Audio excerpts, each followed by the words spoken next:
comenzamos. Así que Bueno, muy buenas tardes a todos los participantes de esta charla y los amigos que después nos verán por el canal de YouTube. Somos el Observatorio de la Calidad Republicana y la UNSA, que desde hace 1 año y medio venimos desarrollando unas charlas que entendemos sirven a la ciudadanía.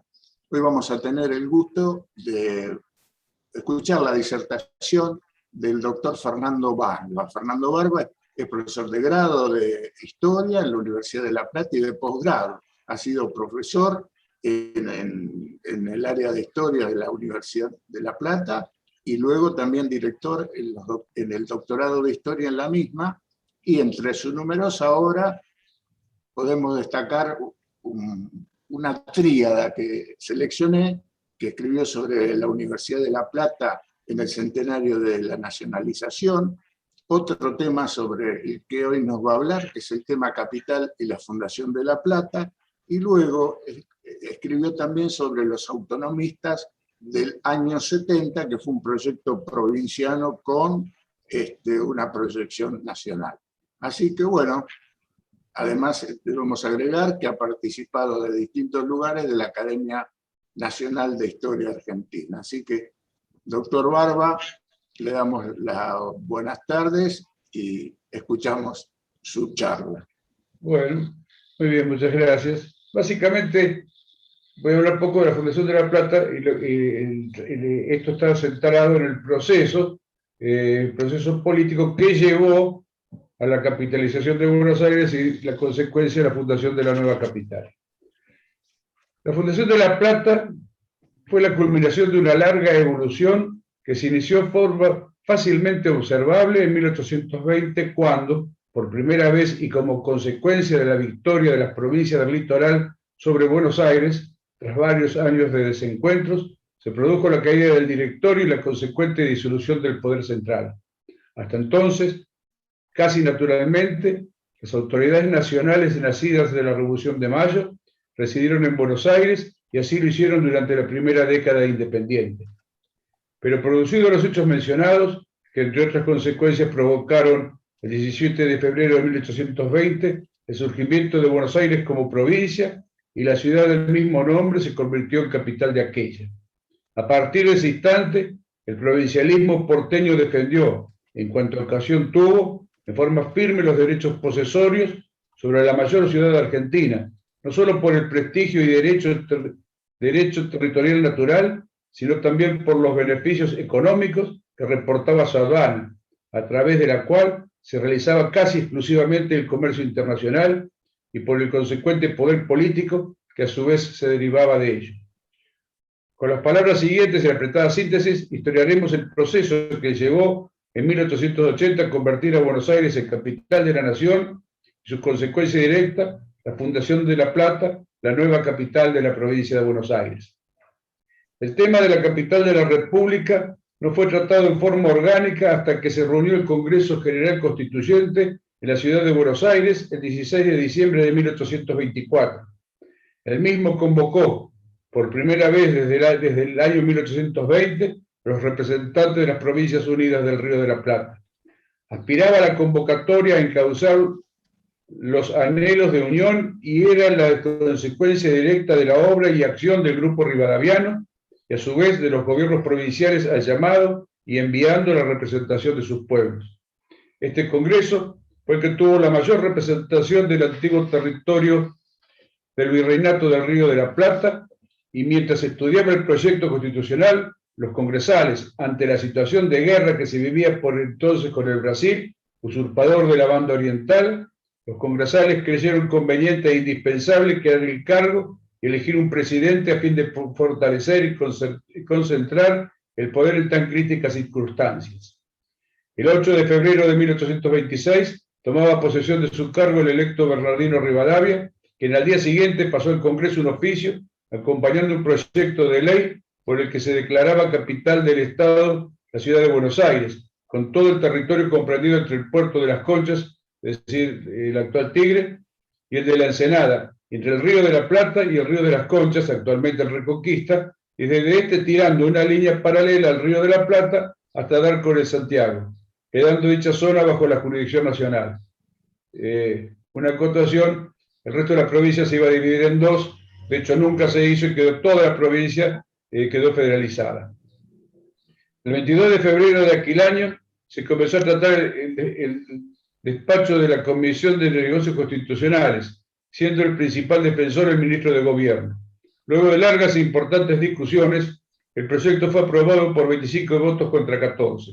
El 7 de marzo de 1826, el presidente Rivadavia, en cumplimiento de lo sancionado, decretó el cese de los poderes ejecutivo y legislativo provinciales. Grandes intereses fueron heridos por esta ley y a partir de entonces se inició la reacción que habría de provocar la caída de Rivadavia y del Congreso y la disolución del régimen nacional.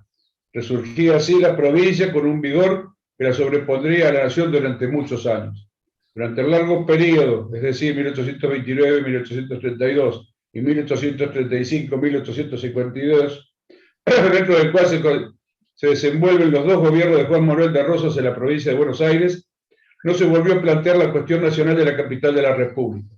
En efecto, el país convertido de hecho en confederación y bajo la indiscutida tutela porteña y su gobernador, vio frustrados todos sus intentos de sancionar la Constitución, donde se pensaba debía necesariamente incorporarse a la solución de aquel problema.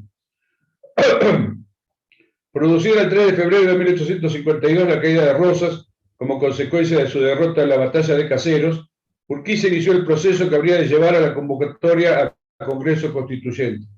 Desgraciadamente, en forma muy rápida habrían de producirse una serie de desencuentros que culminaron el 11 de septiembre de 1852 con una revolución en Buenos Aires que produjo la separación de dicha provincia del resto del país, iniciándose así un largo periodo de separación que habría de concluir 9 años más tarde. Reunido el Congreso Constituyente de Santa Fe, sancionó en 1853 la Constitución Nacional, la cual establecía en su artículo 3 que la capital de la nación era la ciudad de Buenos Aires, pero debido a la secesión de la provincia, las autoridades residieron en la ciudad de Paraná. El artículo 3, este artículo 3 que se sancionó, bueno, fijaos, dejémoslo, después entro en la discusión, yo me voy. El 23 de octubre de 1859 se produjo la batalla de Cepeda entre el ejército de la Confederación Argentina y el del Estado de Buenos Aires, logrando el triunfo el primero de los nombrados. Consecuencia de ello fue la firma del Pacto de San José de Flores del 11 de noviembre de aquel año, que establecía la forma en que Buenos Aires se iba a incorporar al resto del país. Entre diversos asuntos, se estableció el llamado a reformar la Constitución de 1853. Así surgió la reforma constitucional de 1860, y lo que respecta a la presente exposición, se debe señalar que fue cambiado el artículo 3, el cual ya no fijaba capital de la República, sino que establecía el mecanismo mediante el cual se iba a fijar el punto donde hablaba de establecerse, donde se había de establecer en un futuro la misma. El artículo 3, esto es lo que iba, este artículo 3 sigue siendo el mismo, es decir, no fija capital de la República, sino un mecanismo que dice, si mal lo recuerdo, dice que la capital de la República va a estar en un punto a establecerse mediante ley del Congreso, previa cesión por parte de la o las provincias del territorio a federalizarse. En esa época se pensaba federalizar San Nicolás, entonces era territorio de Buenos Aires con Santa Fe, y al final terminamos en la otra punta de la provincia, federalizando territorio para llevar la capital allá. Bueno, pero tiene la ventaja que si se traslada a la capital, no hay que hacer una reforma constitucional en forma previa. Desgraciadamente, la paz duró poco y llevó a otra gran batalla, la de Pavón, que habría de convertirse en un triunfo para Buenos Aires. En los meses siguientes a Pavón y ante el retiro de Urquiza, Mitre desplegó sus tropas al interior, provocando primero la renuncia del presidente Derqui y posteriormente la disolución de la propia Confederación. Simultáneamente, el ejército porteño cambiaba las situaciones, es decir, las situaciones eran los gobiernos, cambiar las situaciones era sacar a los gobiernos, cambiaba las situaciones provinciales, colocando en los gobiernos gente adicta a la causa liberal. Así, nuevamente el país quedaba sin gobierno central, pero a diferencia de otras oportunidades, permanecía en plena vigencia el lazo legal que unía a las provincias. En efecto, Mitre sostuvo, pese a las opiniones adversas de las figuras más influyentes de la política bonaerense, la vigencia de la Constitución en nombre y defensa de la que se habían lanzado contra el poder nacional. Mitre decía, si fuimos contra el poder nacional porque falta la Constitución, si fuimos en defensa de la Constitución no podemos ahora derogarla. A partir del decreto del general Pedernera, en ejercicio del Ejecutivo Nacional, el 12 de diciembre las provincias facultaron a Mitre para asumir provisoriamente las facultades del Poder Ejecutivo Nacional. El 11 de marzo, la legislatura bonaerense autorizó al gobernador para aceptar y ejercer los poderes que las provincias le habían delegado para convocar e instalar el Congreso Nacional.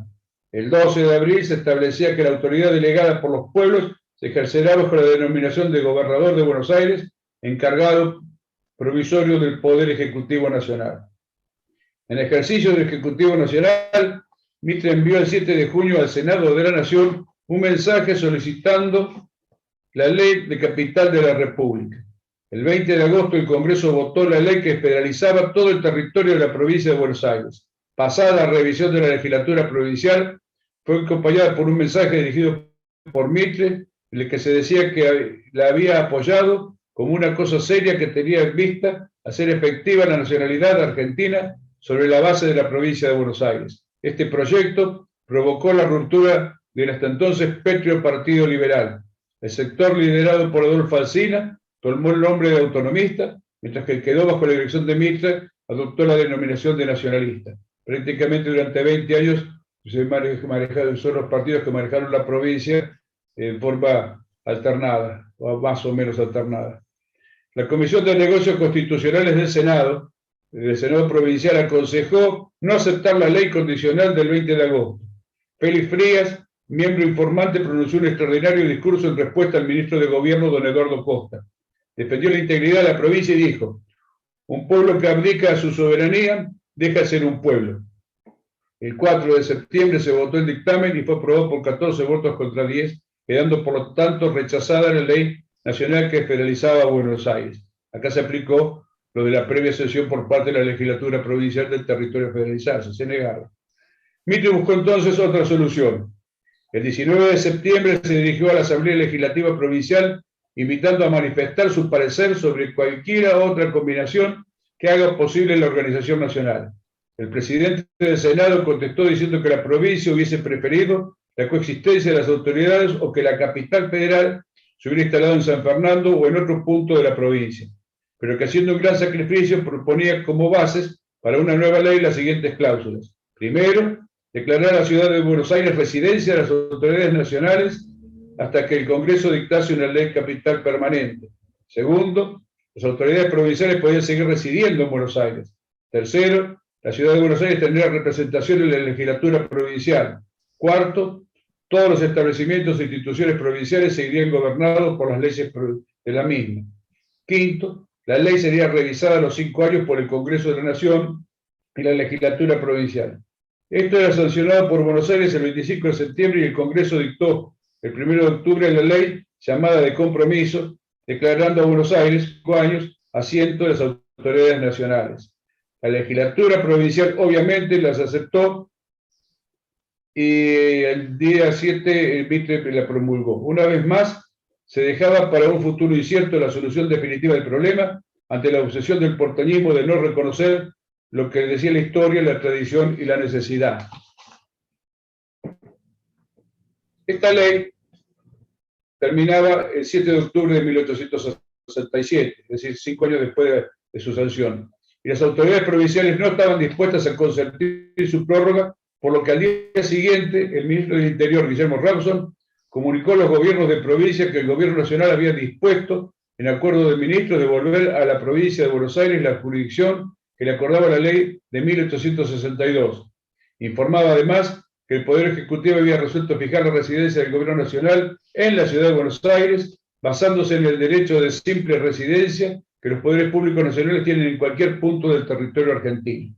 A su vez, se interpretó el silencio del Congreso como un consentimiento implícito de la continuación del estado de cosas en cuanto no se relacionaba con los derechos de un tercero.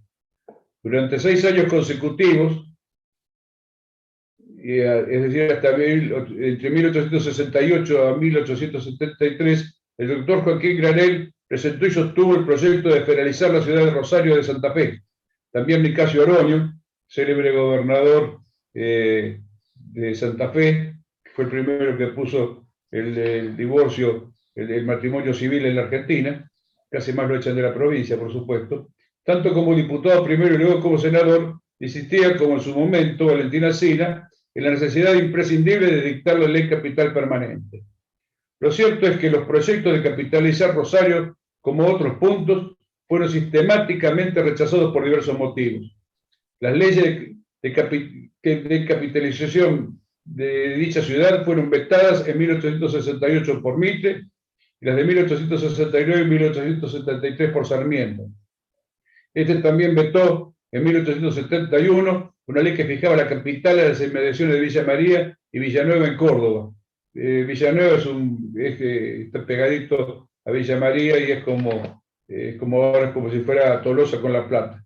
Las observaciones del Ejecutivo a esas leyes se fundaban principalmente en su inoportunidad, dado el próximo cambio de presidente, la primera, la segunda por estar aún el país en guerra con Paraguay, la tercera por razones de carácter puramente administrativo en su mayor parte, y por dificultad del traslado e instalación de una ciudad nueva a formarse en Villa María. Y la última, también por estar cercano al término de la presidencia. Lo cierto es que, por diversos motivos, una vez más el asunto quedó diferido para el futuro, sin mayores discusiones por ninguna de las partes.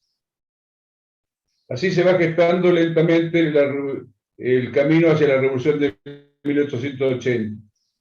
Retomando el hilo de los hechos políticos para comprender los hechos que han de producirse a fines de la década del 70, se hace necesario recordar que con el triunfo de Buenos Aires sobre la Confederación se inició la época de preponderancia del liberalismo porteño, que podemos extender desde 1861 hasta 1874, pero con marcada diferencia en los periodos presidenciales de Mitre y Sarmiento. En efecto, deben distinguirse claramente esas etapas.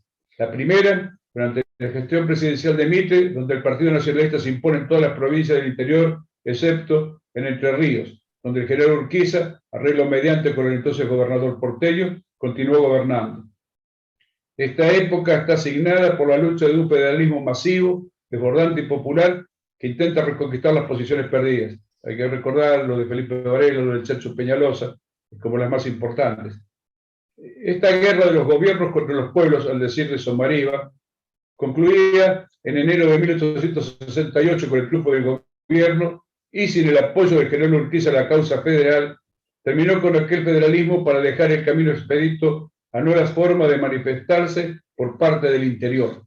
En tanto, en Buenos Aires se producía, ante el intento de Mitre de federalizar la ciudad capital de la provincia, la mencionada ruptura del Partido Liberal, recogiendo los autonomistas desgregados del viejo tronco y dentro de la misma línea política, las antiguas banderas federales.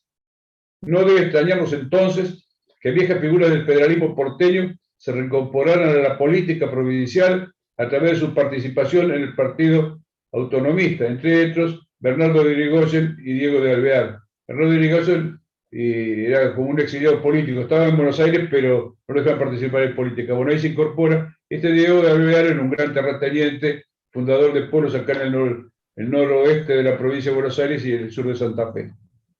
La renovación presidencial de 1868 dio lugar para demostrar que paulatinamente el mapa político había variado. Si bien aún existía la supremacía liberal, la influencia del mitrismo en el interior había decaído ostensiblemente. La provincia de Buenos Aires quedó a partir de 1866 en manos del autonomismo, no pudiendo el mitrismo vencer desde esa fecha en ninguna elección, excepto en la de electores de presidente de abril de 1874. La elección presidencial de 1868 fue la piedra angular sobre la que se logró alcanzar la estabilidad política del país, según la expresión de Del Carril. Era la cuarta elección desde la sanción de la Constitución y la más reñida, con la participación del resurgido Partido Federal, que llevó la candidatura del propio Urquiza. Sarmiento ganó con pocos votos, fue más o menos parecida, no hubo otra elección parecida hasta la primera de Irigoyen, en cuanto a el número que fueron electos con los votos justos de los electores. Pese a que habían ganado el número con el asunto de los electores, lograron así el paso. me fui de la página. Bueno, la muerte de Urquiza significó la desaparición del Partido Federal Histórico, que pese a todos los avatares se habían mantenido unidos cerca de su persona. Las fuerzas que habían configurado necesitaban reorganizarse a efectos de lograr participar en la política nacional con posibilidades de protagonismo. Se planteó entonces una cuestión que habría de ser fundamental. ¿Se enrolarían alrededor de una de las figuras nacionales con base en Buenos Aires o tratarían de formar una nueva fuerza política capaz de imponer sus pretensiones a la enorme concentración de poderes existentes en aquella? Desde 1869 se había lanzado el nombre de Avellaneda como posible candidato a la presidencia, como consecuencia de su acertada y lucida participación en el debate sobre la intervención a la provincia de San Juan. Es evidente que esta posibilidad creó ilusiones e intenciones en el entonces ministro de Justicia, Culto de Instrucción Pública. Lo cierto es que en oportunidad de la inauguración de la exposición de Córdoba en octubre de 1871, se produjo una reunión entre Avellaneda y varios gobernadores del interior. De aquella reunión surgió el compromiso de los gobernadores a fin de sostener la candidatura de aquel y además la necesidad de crear una fuerza nacional que uniera sus trabajos a efectos de lograr la victoria electoral en la próxima renovación presidencial. He aquí el origen del que más adelante tomó el nombre del Partido Nacional, nombre que dado por el propio Avellaneda en su manifiesto del 18 de marzo de 1874, luego de obtener el apoyo de Adolfo Alsina. Simultáneamente a la gestión de la candidatura Avellaneda, las agrupaciones políticas del interior se iban aglutinando por atracción propia y por rechazo a los tradicionales partidos porteños, especialmente el mitrismo. Sectores que habían apoyado a Sarmiento en el interior, federales históricos que habían respondido a Urquiza, comenzaron a unirse y presentaron, a partir de la presidencia de Sarmiento, un frente común que les posibilitó en muy poco tiempo tomar el control de las provincias como Córdoba, San Luis, La Rioja, Catamarca, Salta, Jujuy y Mendoza, antes en manos del mitrismo. Comenzaba así a surgir un movimiento político de tendencia liberal, pero que iba a procurar ubicar los intereses provinciales del interior por sobre los de la gran provincia portuaria. Esto es importante porque siempre si son federales no son liberales, no tiene nada que ver, porque son dos cosas que no se oponen, pero bueno, ustedes ven como acá en la historia argentina se mezclan las cosas sin pensarlas demasiado. Por esos días no era de esperarse mayor apoyo en el sector del cual algo podía obtenerse, es decir, el autonomista, porque estaba dispuesto a llevar adelante la candidatura de su jefe, el doctor Adolfo Alsina. A pesar de ello, un hálito de esperanza existía desde que los autonomistas, tanto como los nacionalistas, tenían limitadas vinculaciones con el interior. El autonomismo de la provincia de Buenos Aires era un partido netamente porteño y no tenía, sacando la provincia de Corrientes, no tenía amigos políticos. Avellaneda contaba con la mayoría de las provincias, y aunque tenía en Buenos Aires cierto prestigio en un sector de la juventud y sumaba amigos de importante posición, no disponía de elementos suficientes para constituir una fuerza de regular importancia. Todo dependía entonces de las uniones políticas que pudieran realizarse a medida que avanzaba el proceso. Así las cosas, los tres clubes autonomistas, lo que ahora llamaríamos Comité de Autonomistas de Buenos Aires, el Comité Electoral de la Provincia de Buenos Aires y el Comité Electoral Argentino, invitaron para proclamar al doctor Adolfo Alsina como postulante a la presidencia de la Nación. El 1 de febrero de 1874 se realizaron las elecciones de diputados nacionales en todo el país, solo 2 meses antes de la elección de electores de presidente. En Buenos Aires venció el Partido Autonomista, pero en el interior los partidos de Avellaneda triunfaron en 10 provincias. Esto selló la suerte de la candidatura de Alsina, quien, comprendiendo la evolución que se estaba produciendo, admite que una fórmula presidencial conciliatoria entre ambos partidos podía ser la base de la conciliación de los dos principios y las dos entidades geográficas económicas en pugna, y sin abdicar del programa republicano federal, renuncia a su candidatura y se pliega a la de Avellaneda.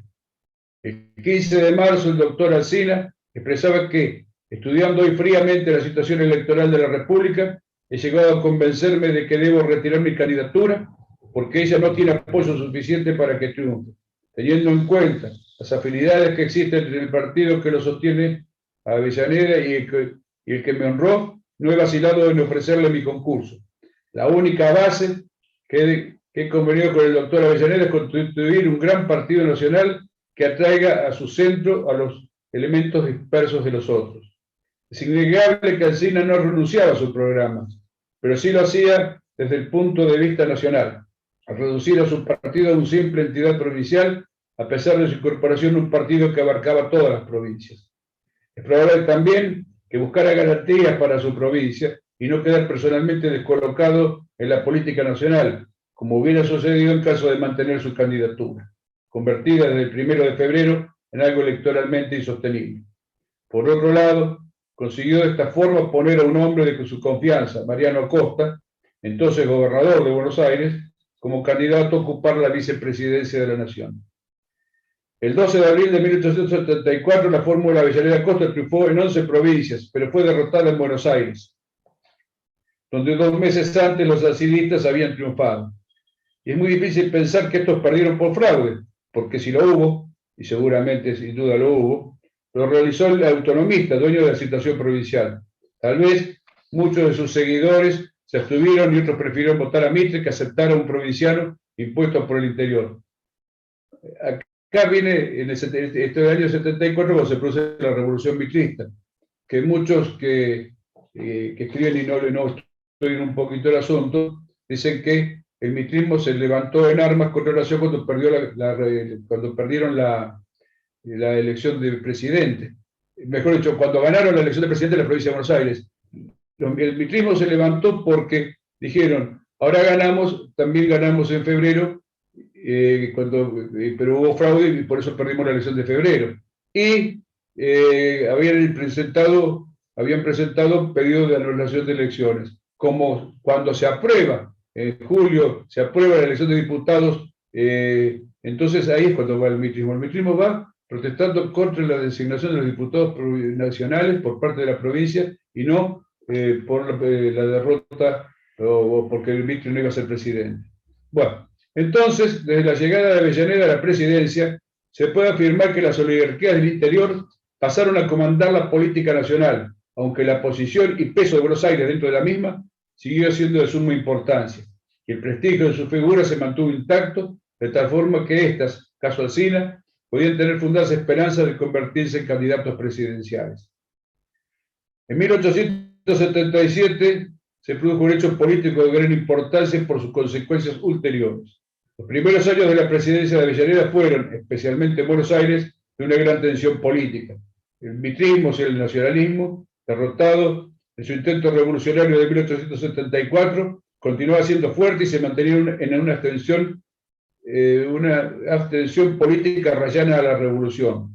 Para concluir con esta situación, los políticos comenzaron a buscar un acercamiento entre el autonomismo que apoyaba al presidente y el nacionalismo. El 4 de mayo de aquel año se realizó una entrevista entre Avellaneda y Mitre, iniciándose el proceso de la conciliación.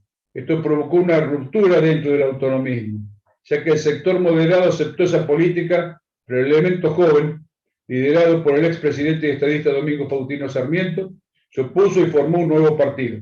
El propio Sarmiento, refiriéndose a la conciliación, había expresado: las ideas no se concilian. Las conciliaciones alrededor del poder público no tienen más resultado que suprimir la voluntad del pueblo para sustituirla por la voluntad de los que mandan. Y qué cortita esta aseveración, pero que exacta, ¿no? Altamente aplicable en todas las épocas. Los hechos se encargaron de abonar la sentencia del estadista y pensador. La vida de la conciliación, como no podía ser de otra forma, fue efímera. La muerte de Adolfo Alsina en diciembre de 1877 era candidato casi puesto, casi seguro. Por eso no aparecía ningún candidato alrededor, puesto decía va a ser Alsina. Influyó decididamente en el proceso político que abarcó los años 1878 a 1880. Los políticos de jerarquía provincial y nacional que no habían soñado en la posibilidad de llegar a la presidencia de la nación, al menos en el periodo 1880-86, ya que se consideraba a Alsina como candidato indiscutido, salieron a la palestra. Los dos más destacados y aparentemente en igualdad de condiciones eran el general Julio Argentino Roca, ministro de Guerra desde 1878, y el doctor Carlos Tejedor, electo, conciliación mediante, gobernador de la provincia de Buenos Aires y convertido por el momento en el jefe del partido autonomista. Dicho partido inició en abril de 1878 su reorganización y la formación de un partido de carácter nacional sobre la base de una alianza con los partidos provinciales, los que habían apoyado a Avellaneda con el nombre de Partido Nacional. Surgió así el Partido Autonomista Nacional, que sucedió y nacionalizó a la agrupación fundada por Alsina, siendo la mayor parte de sus componentes adversarios de la conciliación con el mitrismo. A su vez, los autonomistas creían haber comprendido que la única forma de terminar con la antinomia de Buenos Aires interior consistía, ante todo, en consolidar la nación, y la forma de lograrlo era dando un cierto número de miras comunes a todos los partidos federalistas del interior, evitando a su vez que estos actuaran en defensa de su autonomía como fuerzas disolventes. Sin embargo, el tiempo mostró que este intento, bajo la cobertura de esas intenciones, solo sirvió para acentuar aún más el predominio de Buenos Aires sobre el resto del país. Al poco tiempo de organizado el nuevo partido se produjo una serie de disidencias. El general Martín de Gainza, descontento de la orientación dada en el sentido de apoyar a Roca para presidente de la República, procedió a organizar al sector acuerdista del autonomismo a fin de hacer nuevamente efectiva la conciliación y sostener a Tejedor como futuro presidente. Acá se da un proceso muy curioso que el mitrismo que quería que se nacionalice de Buenos Aires cuando ve que va a ser Roca el presidente, se pone, va a tratar de evitar que Roca sea presidente, o sea, que se federalice Buenos Aires, mientras que los que no querían federalizar Buenos Aires se ponen al lado de quien quería federalizar, o sea, se cambiaron los roles por los intereses políticos de cada uno, más que por otro problema. Se produjo entonces una especial organización de las fuerzas políticas. Los autonomistas surgidos en 1862 por oponerse a los planes de Mitre dirigidos hacia la federalización de Buenos Aires, se unieron al partido que estaría para la presidencia al hombre que quería convertir aquella ciudad capital de la República. El mitrismo, a su vez, marchó junto a Tejedor, que permanecía encerrado en su feroz porteñismo e incluso estaba dispuesto a llegar a las armas para evitar que la ciudad de Buenos Aires pasara a manos de la nación. La conducta de Mitre se explica porque, en 1862, siendo gobernador de Buenos Aires y dominando la escena política nacional, pretendió capitalizar Buenos Aires para consolidar su poder y el de su partido en el interior. En cambio, a fines de la década del 70, con el Partido Autonomista Nacional, que después gobernó hasta la llegada de Irigoyen. O sea, dirigió 36 años, fue el partido del gobierno. Cambió de nombre por ahí, pero era el mismo partido. Entonces le decía que, en cambio, a fines de la década del 70, con el Partido Autonomista Nacional apoyando a Roca, hacer de Buenos Aires capital de la República implicaba entregar a su adversario político todos los resortes del poder. Los autonomistas, a su turno, ya sea por convenienciamiento sobre la necesidad de consolidar definitivamente al Poder Ejecutivo, dotándole de un asiento propio, o por conveniencias políticas personales y partidarias, al temer ser desplazados por las nuevas fuerzas y nuevos personajes, giraron diametralmente en su posición respecto a la capital. Delineadas las dos candidaturas, la contienda adquirió singular violencia y mientras los partidarios de Roca procuraban asegurar y extender su dominio en las provincias, Tejedor transformaba a Buenos Aires en un verdadero campamento. En febrero de 1880 se realizaron las elecciones nacionales para renovar la Cámara de Diputados de la Nación. Como se sabía de antemano, las provincias fueron de los autonomistas nacionales, entre que en Buenos Aires triunfaron los conciliados de Mitre y Tejedor. El 11 de abril se efectuaron las elecciones nacionales de electores de presidente, siendo resultado el mismo que 2 meses antes.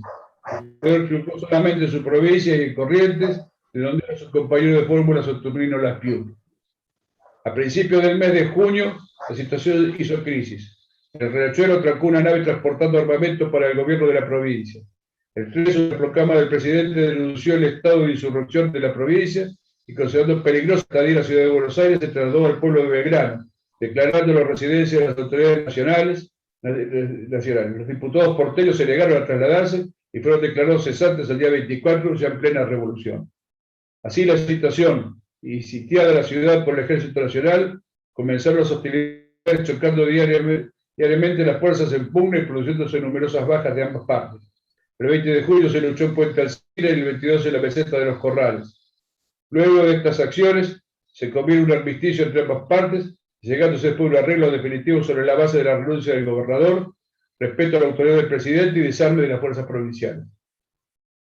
El vicegobernador José María Moreno asumió el mando. La situación alarmó a Roca, puesto que al quedar la legislatura conciliada que había apoyado a Tejedor a ultranza y un gobernador mitrista, no podía esperar que la provincia se diera a la nación, que se diera a la nación su capital.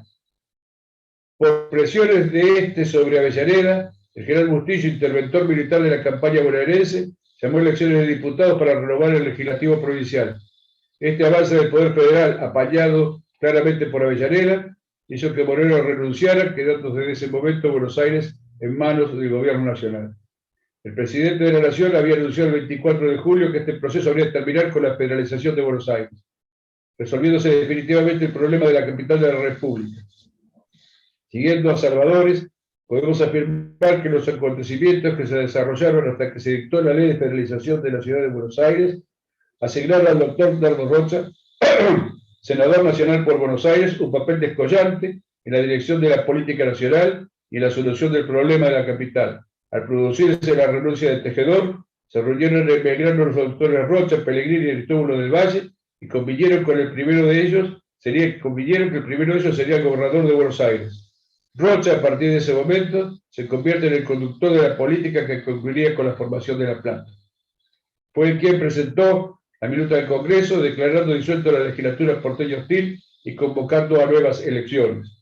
A ellas se presentó solamente el Partido Autonomista, presentando dos listas separadas, el sector liderado por separadas, con un sector liderado por Leandro Alem, que fue el encargado de defender la posición del porteñismo.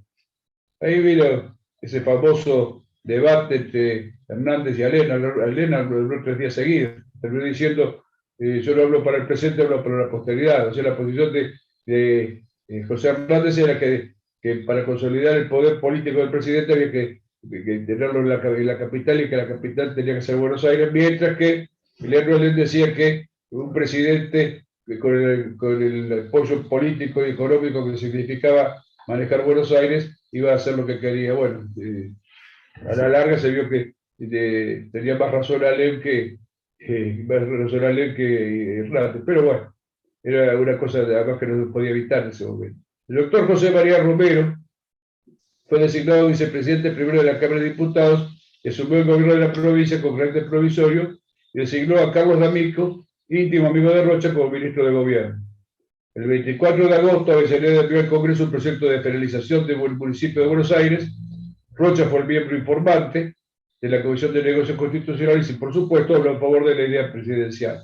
El 21 de septiembre fue sancionada y remitida a la legislatura provincial para su ulterior aprobación. La ley sancionada establecía que la Nación tomaba a cambio del municipio la deuda externa de la provincia y pagaría a esta una indemnización por los edificios y obras públicas de la ciudad que le hubiesen pertenecido. La ley de cesión fue sancionada en la legislatura provincial el 26 de noviembre y promulgada el 6 de diciembre, con lo cual se cerraba este largo capítulo de la historia argentina. Tuvo como opositores, bueno, lo que decía Leandro Alem y sus más destacados adversarios, a José Hernández. Concretada la cesión de Buenos Aires, Rocha, que contaba con el explícito apoyo de Roca, fue electo sin oposición gobernador de la provincia, siendo vicegobernador Adolfo González Chávez. Al tomar posesión del cargo el 1 de mayo de 1881, expresó que la nueva capital debería necesariamente ser algo más que un simple centro administrativo de escasa relevancia y difícil desenvolvimiento. Por decreto del 4 de mayo, fijó las condiciones que debía ofrecer la localidad o el lugar que se destinase a la capital provincial, siendo excluyente la facilidad de acceso a vías de comunicación, tanto con el interior como con el exterior del país, haciendo visible la proximidad a una vía navegable de importancia, pudiéndose ligar con las redes camineras y ferroviarias troncales de la nación. Para cualquier observador era evidente que la nueva capital debe tener una posición similar a la de Buenos Aires. A esta altura, es conveniente aclarar que Rocha, prácticamente, desde que se desató el proceso que venimos relatando, tenía pensado no solo fundar una nueva ciudad, sino también hacerlo en las lomas de la Ensenada, es decir, a donde estamos. Ustedes habrán visto las lomas pronunciadas que tenemos en la ciudad de La Plata, con acceso al nuevo puerto que habría de construir sobre el antiguo de la Ensenada, porque esperaba así hacer la nueva Buenos Aires, la que habría de revitalizar y superar a la antigua, basándose para ello en la evidente superioridad que tendría el nuevo puerto sobre el antiguo, base del esplendor porteño.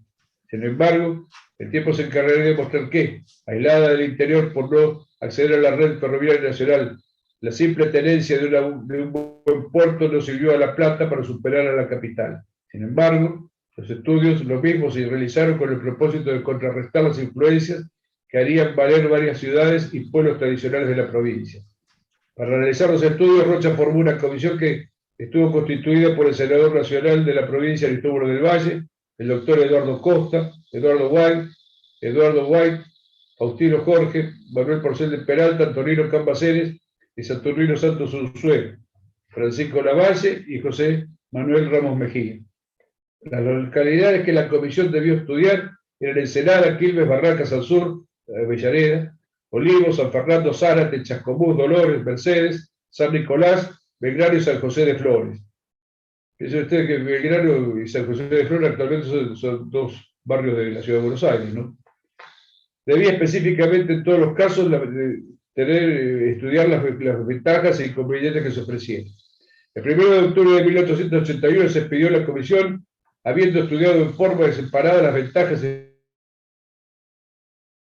y desventajas de las citadas localidades de la provincia, agrupándolas según su ubicación en tres tipos: mediterránea, fluvial y colindante con la ciudad de Buenos Aires.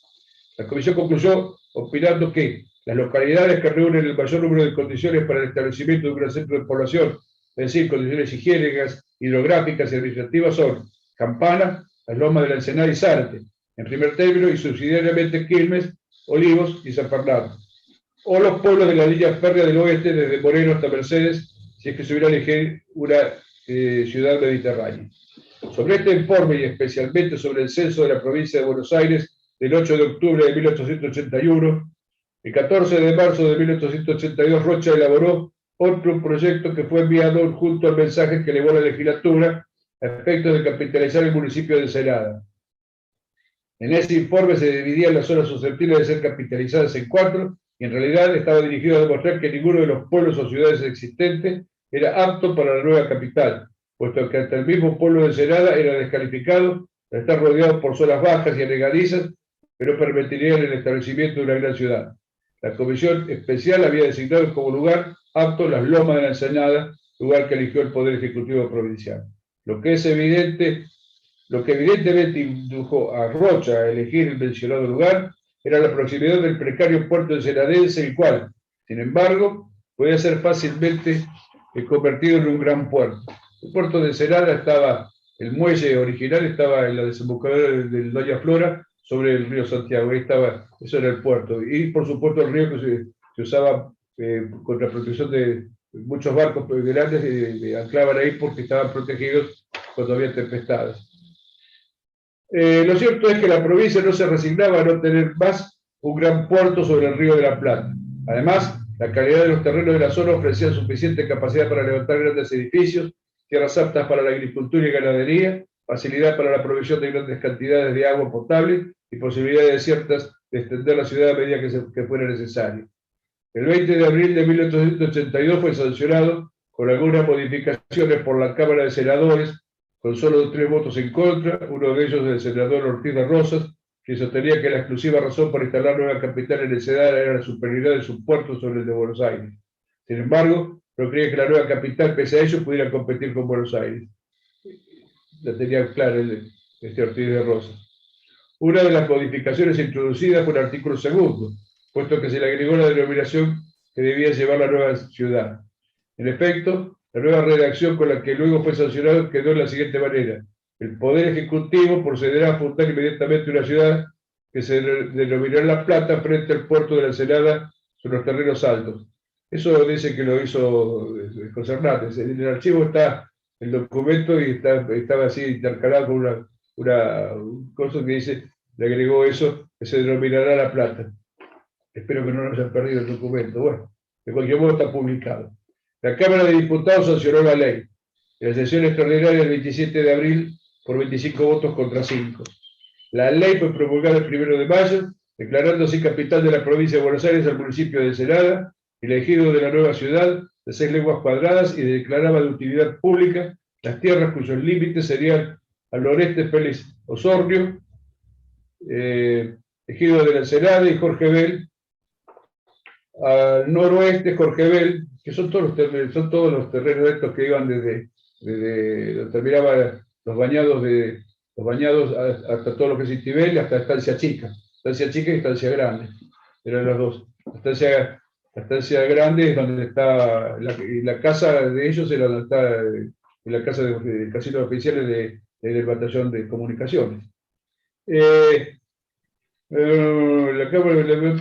ley fue promulgada el 1 de mayo, declarando así capital de la provincia de Buenos Aires, el municipio de Ensenada, de Gira Buenos. Estaba dando los nombres. Y bueno, después estaban de María, Francisco Ray, Nicanor Sisto, Gabriel Ceres de la Roca y compañía. Bueno, dan los diferentes propietarios.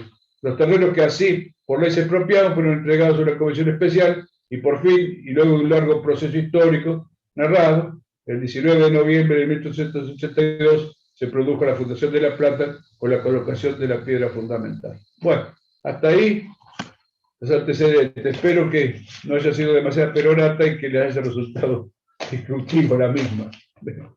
Después, cualquier pregunta, bueno, podemos poder contestarlos.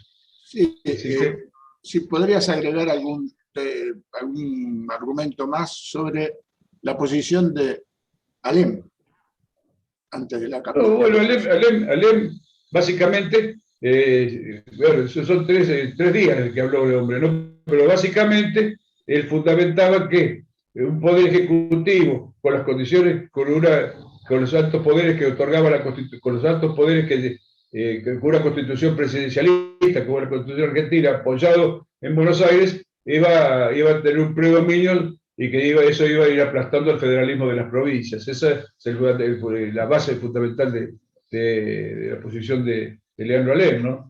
Es muy interesante el debate. Lo que pasa es que, bueno, hay que sentarse y leerlo porque es muy largo, ¿no? Eso está, el mensaje de Astiro que publicó en la Cámara de Diputados, está todo el debate publicado ahí.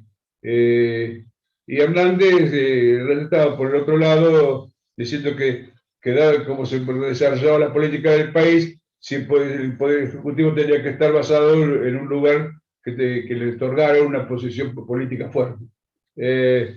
Yo creo que lo ideal hubiera sido fundar la capital de la provincia de otro lado, y que Buenos Aires hubiera sido de la provincia, porque después de todo, en la provincia, fíjense ustedes que cuando se producen las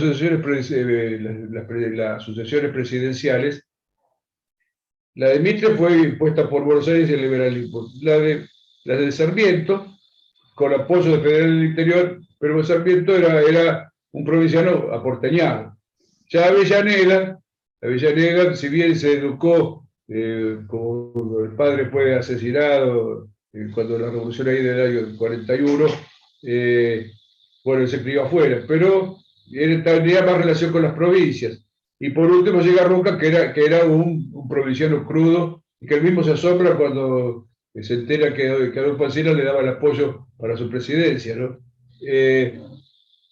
Ahí aparecería que es el triunfo de las provincias sobre Buenos Aires. Sin embargo, todos los presidentes que siguieron, con el apoyo de las provincias, consolidaron aún más la centralización del poder político y económico en la ciudad de Buenos Aires, ¿no? O sea que eso fue, para mí, ¿no? Me parece que fue un sueño de las provincias que íbamos a participar, íbamos a tener los beneficios de un gobierno de gobernadores que nosotros ponemos a los presidentes, pero los presidentes fueron absorbidos por los negocios políticos y económicos que giraban alrededor de Buenos Aires, ¿no?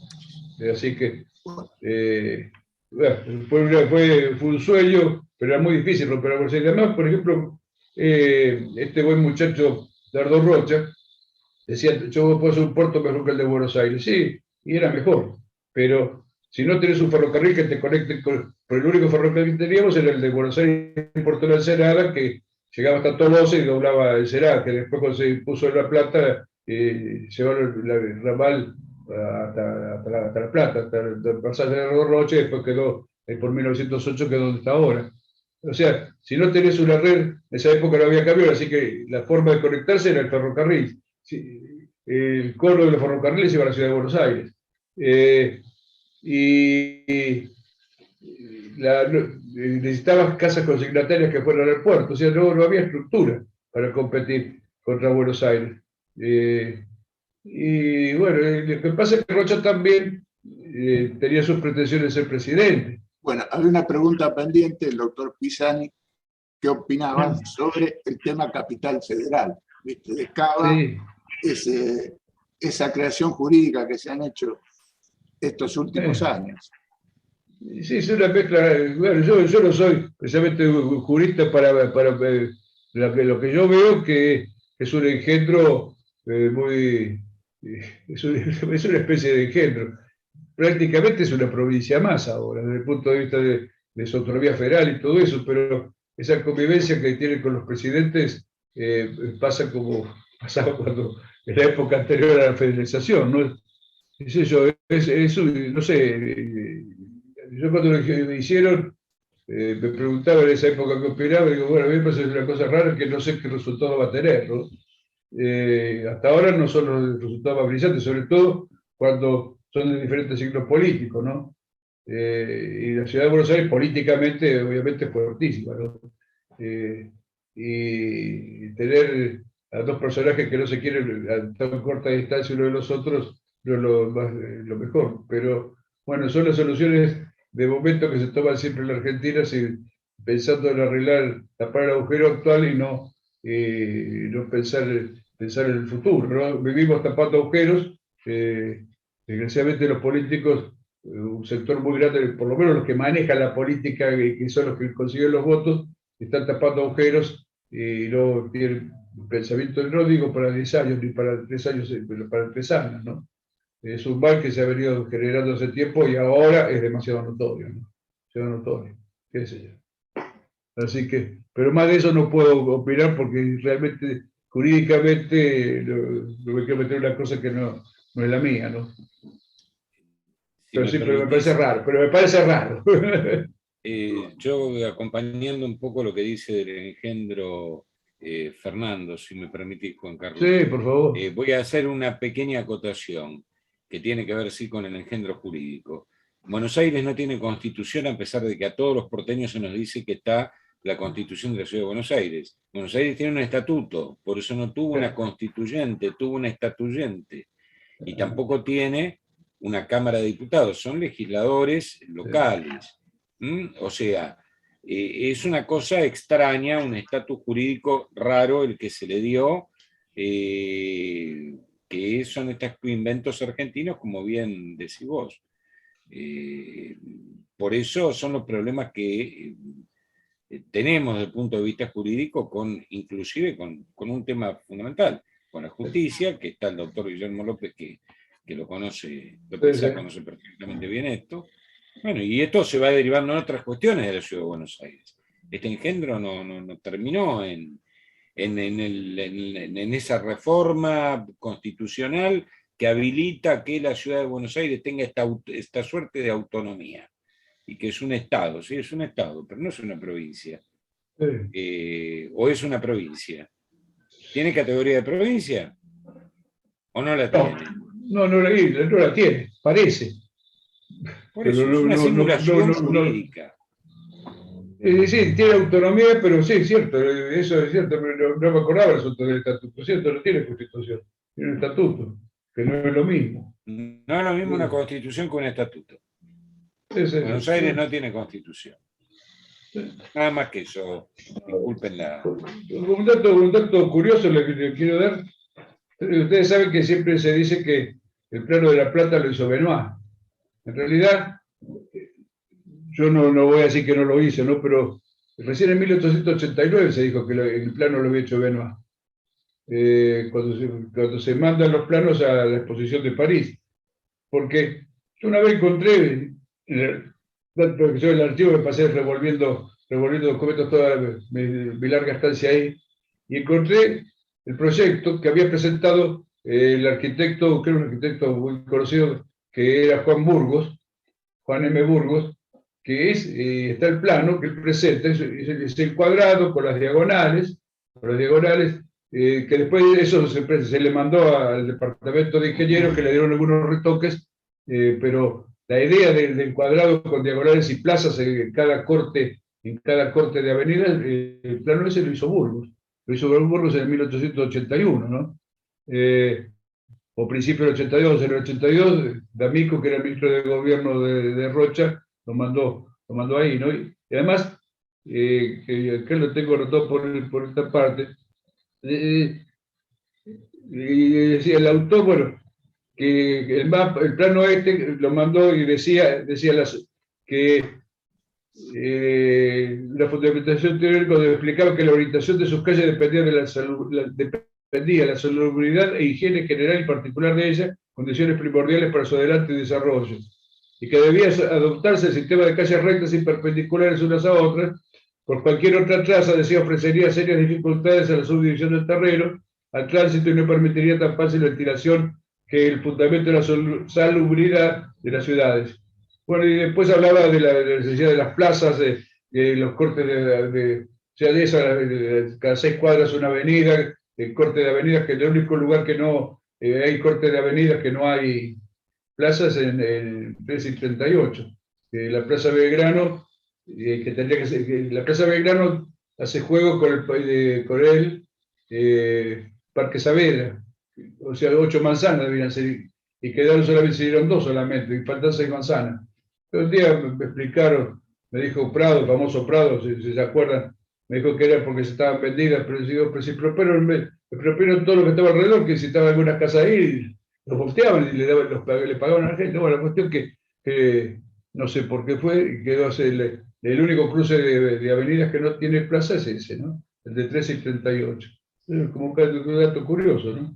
Así que bueno. Una pregunta, ahora el 19 se va a cumplir un aniversario de la Fundación de La Plata. Sí. Vos que has estudiado tanto, ¿en qué rasgos notás que está la idea de Dardo Rocha en la ciudad, que todavía percibe, viste, esas cosas que no se ven materialmente, pero que se han proyectado, ciertas cosas espirituales, proyectos? Bueno, entonces, eso que vos seguramente lo has visto en los textos, en la documentación. Sí, mirá, yo lo primero que yo estoy convencido, lo primero es que cuando hicieron la ciudad de La Plata, no pensaron que iba a ser una gran ciudad. ¿Y saben qué me baso? Si ustedes se fijan, La Plata tiene una especie de trapecio en la calle 14 y las diagonales 73 y 74 hacia Uro, una termina en 66 y la otra termina en 38. Todas las calles que están dentro de eso, las excepciones, son todas anchas, veredas anchas, calles anchas. Fuera de eso, son todas calles angostas, que ahora molesta la barbaridad en las calles angostas que hay, porque hay un tránsito terrible. Y a mí se me ocurre que no pensaron, que no creyeron que podía llegar a convertirse en el semejante ciudad que se convirtió, ¿no? Ahora, que La Plata es una de las ciudades de la Belle Époque, por realidad hubo 2 ciudades, la otra es Belo Horizonte, son las 2 ciudades que hicieron arquitectos urbanistas de la Belle Époque, y permanentemente hay gente que viene a estudiar, sigue haciendo trabajo. Yo cuando fue el centenario, participé en un libro que hizo la Facultad de Arquitectura con una institución española que pusieron la plata para publicar semejante libro. Y bueno, los tipos interesantísimos, muy interesados, porque son las únicas 2 ciudades que una de las cosas que estudian es el trazado de La Plata, como higiénica, los árboles, todo eso que caracteriza tanto, ¿no? Y que depende de todo y que cada vez es más difícil, sigue siendo una ciudad para vivir. Bueno, Fernando, y sigo esperando. Muchas gracias por tu charla en nombre del Observatorio La UNSA. Le agradecemos a los participantes. Les recordamos que esta charla van a poder encontrar en el YouTube del Observatorio y les agradecemos la colaboración técnica Arturo López. Muy buenas noches. Buenas noches, tal vez. Chao.